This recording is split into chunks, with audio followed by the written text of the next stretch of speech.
What's up, y'all? I changed things up a little bit today. I fucking hate how... Sorry, guys. I hate how my light is. It's so bright. And my video, it looks like I'm fucking bug-eyed, but it's because the light was shining right in my fucking eyes, so this is a little bit better. Anyways, I just wanted to talk about some crime stuff. If you're American and you're watching this, I don't know if you've ever heard of a guy named Paul Bernardo. He's a creepy looking fuck. He was really young when he got arrested too. Late 20s, early 30s. He was married.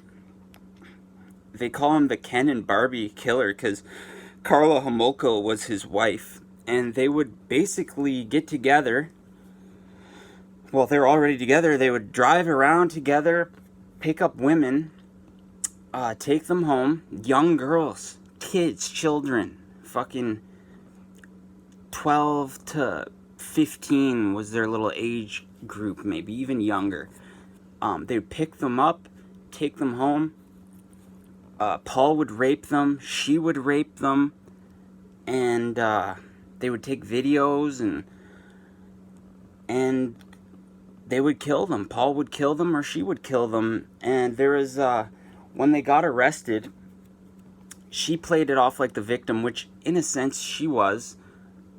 Would she have committed these crimes without him? Probably not, but the fact is she did. And it doesn't matter what her intent was. These fucking little girls died because of this creep. Doesn't matter, like, what, in the States, they both would have got life. She only got 12 years. She was let off in less than that, too. Because what they call, and they refer to it in Canada as the deal with the devil, I think.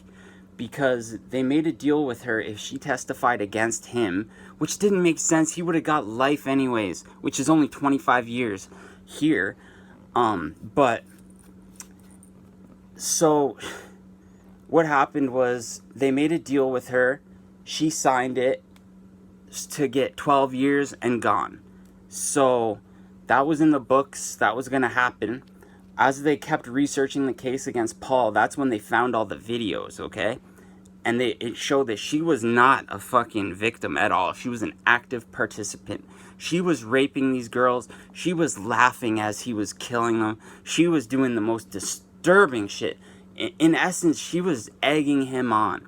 Little did she know, as if she would care, but in between him raping these girls with him, he was the Scarborough rapist, okay? He was going around the outskirts of Toronto, and he was raping girls on his own, kidnapping, raping them, and letting them go most of the time. Who knows how many he actually killed, because this guy's a complete psychopath. He is the definition of a psychopath. There's something called the Hare, I believe it's called the O'Hare scale of psychopathy, and he scored, I think, 39 out of 40. There's only a couple people in Canada and the US, it's used in both countries, that have scored that high, like anywhere from 37 to 40. Karla only got like a 20 something only. You're supposed to get like 0, right? But anyways, so that deal was already made. The worst part about her, I don't know if it's the worst, but their first victim, well, her first victim was her own fucking sister, y'all. She straight up drugged her sister on Christmas Eve. She got some strong kind of, some kind of benzos or something from, she worked at an animal hospital. And they gave it to her in, actually, I think it might have been some kind of barbiturate, because that kind of burns your mouth from what I hear when it's taken orally. It hurts. Even that's what they give prisoners to kill them. And a lot of prisoners say, like, before they, like, ow, and then like, oh, okay, there, how I feel. So it hurts them at first. So anyways, they gave it to Tammy Homolka, Karla's daughter, or sorry, Karla's little sister, who was only 13 or 14. They told her it was alcohol. They were having some drinks Christmas Eve, you know, whatever. In Canada, that's normal when you're young as fuck. But little did she know, man, it was laced. She ended up drinking, passed out. There was video of Karla, you know, giving her sister oral. Paul's cheering her on, all this shit. But they couldn't wake her up. So they were more worried about fucking getting away with it than they were even, you know, getting her help or anything. So once they realized she was dead, that's when the plan started of them trying to cover their tracks.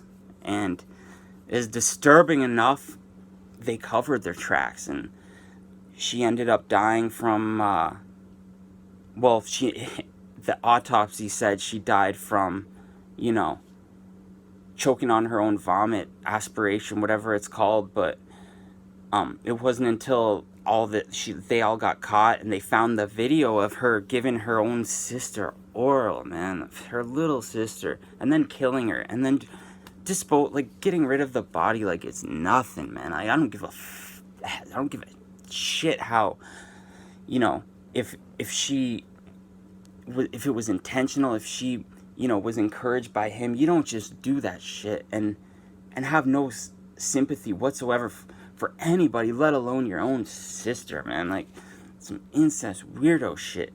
And it was all because Paul wanted to take her virginity, but she was a goddamn whore. She lost her virginity probably a million times, probably had sex a million times before Paul. So she gave Paul Tammy as a Christmas present. How fucked up is that, man? How fucked up is that? Whew. Anyways, what I wanted to get at was, she got off. Paul's still in jail, and there's a lot of stories that. One story I know for a fact, I believe is true. I've heard the story from sources, but I heard it from the horse's mouth. A friend of mine, he worked at the Ottawa detention center, the prison in Ottawa for a long time, but he was at Kingston Pen. I don't want to say his name, it doesn't matter. Anyways, what he told me is he was working as, and this was well known, this happened a lot of times, a lot of different people knew about this. His mom, I'm pretty sure it's his stepmom, maybe not, you guys can look it up, whoever his mom was, she would come to visit Paul. This was, when I heard this story, I was a little bit younger. I was probably in the early 2000s. Anyways, every time she came to visit Paul, because I guess they allowed, I don't know if they still do, Kingston Pen, this was at Kingston Pen.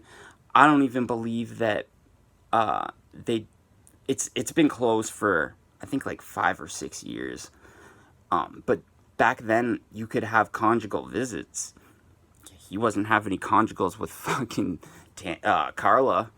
So his mom used to come, which is common. You want to spend some time with the moms. You know, she'll probably, I think they had little dorms where you'd come and, you know, you could watch some movie with your mom. She'd make you some food, chill, and, you know, that's what it was meant for. Or your girlfriend or whoever, man. It's just a way to keep your sanity. But from what I heard, it was actually a friend of mine, my cousin's friend, and he would say that this was well known. Every single time his mom would come to visit, she would bring one thing: a condom. Yeah, how twisted is that? And what was more disturbing was how he described it. She would just have a look on her face that was like, I gotta do what I gotta do to help my son. And it's fucked up what people will do for their kids, you know, but when your kid is not a violent sexual predator, it's not a good idea to facilitate that, you know. Give him any type of vagina, you know. That's the whole reason he's in there. And now he's trying to they caught him with a shank recently. A fucking pen with a screw in it. They think he was going to kill himself. But he has parole now. He just had a parole hearing I think last year, actually. Obviously, he didn't get parole, but there's a lot of articles in the Canadian newspaper that's like, you know, during his lifetime, he will probably get out. I'd like to believe that's not true. Here in Canada, they don't, well, now they can give life sentences. They just started with that Dylan Millard kid. He was a serial killer. He killed his dad. He killed a random guy named Tim Bosma, and then he killed second he killed his girlfriend. And then him and some other kid just went on a rampage. They bought a big incinerator. Anyways, they were throwing people in there, and luckily he got caught. They figured out that his dad, who committed suicide, was actually killed by him. So anyways, man, I just thought that was something that I completely forgot about until I started reading a little bit on Bernardo. And I don't know why they'd let a guy like that even consider letting him out. But luckily now in Canada, for any type of murders, they are now, instead of running it concurrently, they can run it consecutively, which means they can stack your time. Instead of having to run, you kill 5 people, you get 25 years, but they run it all together. Instead of doing that now, Dylan was given, I think, 75 years or something like that. He won't get out. But Bernardo was given 25 years. After 20 years, he got parole. So, but he was classified, I think in the States, it's equivalent to what Cosby got, which is, he was considered a violent sexual predator. In Canada, which means he can damn well get more than his 3 to 10 years. They can just keep him locked up. And that's exactly what's going on in Canada with, they can label you, I think it's called, I think it's something similar, actually. It's called, like, a violent sexual predator. You're labeled as, somebody can correct me if they see this. You're just labeled as a violent offender, basically, or a sexual predator, which means that you're not allowed to they can keep you indefinitely. So if you're sentenced 25 years and you have the label as a violent sexual offender, then you're stuck in jail until they say, and that's their little loophole for keeping people in life. Only a fraction of people who have got that have been let out. So I'd like to think he's going to be in jail for the rest of his life, but you never know, man. All these justice systems are crazy. There's a guy in the UK who, when he was around 16 or 17, he was babysitting these 4 kids, and they wouldn't stop crying. He ended up beating them all to death. There was a fence outside with spikes. He threw all the bodies on the spikes and then just went back inside to watch TV. And he was babysitting for his friends. They came home to that horrific scene. He ended up getting the same as in Canada, 25 years, all served concurrently. So he recently got out. I think actually in 2011 he got out at the age of 60 something. And that is a long time to do, but crimes like that just shock the psyche, and they're given, in the States, let's face it, a lot of these kids are innocent, and these fucking cops give them life or the death penalty, and they get executed. And it turns out they never did it in the first place, These cops are looking for scapegoats, and it's vile, man. That's the only reason I don't like the death penalty, is because, certain crimes, DNA evidence, yeah, for sure. But it's horrific to think of people getting executed, kids that didn't do it. And it happens so much, man. It's disgusting. It's disturbing. And it needs to be stopped, man. I think the death penalty needs to be stopped. Because you can't just pick and choose, who. But, I don't know. What do you guys think, man? Shout out in my comment section. Let me know what you guys think about Paul. What do you think about Carla? And if you think the death penalty really should be abolished in the U.S., I think it should. But, to each his own. So, love you guys. And anybody who's going through what I'm going through, keep at it, man. Don't give up. If you fall, just pick yourself right back up and keep going, man. There's no reason to let yourself get back into that cycle, man. Everybody has a struggle. If you're going through something, you need to talk, hit me up. I'll talk to anybody who's going through this shit, man. If I could help one person, man, who's going through this stuff like I am, it would mean so much to me, man. It would mean a lot. So, love you guys, man. Much love. Bye.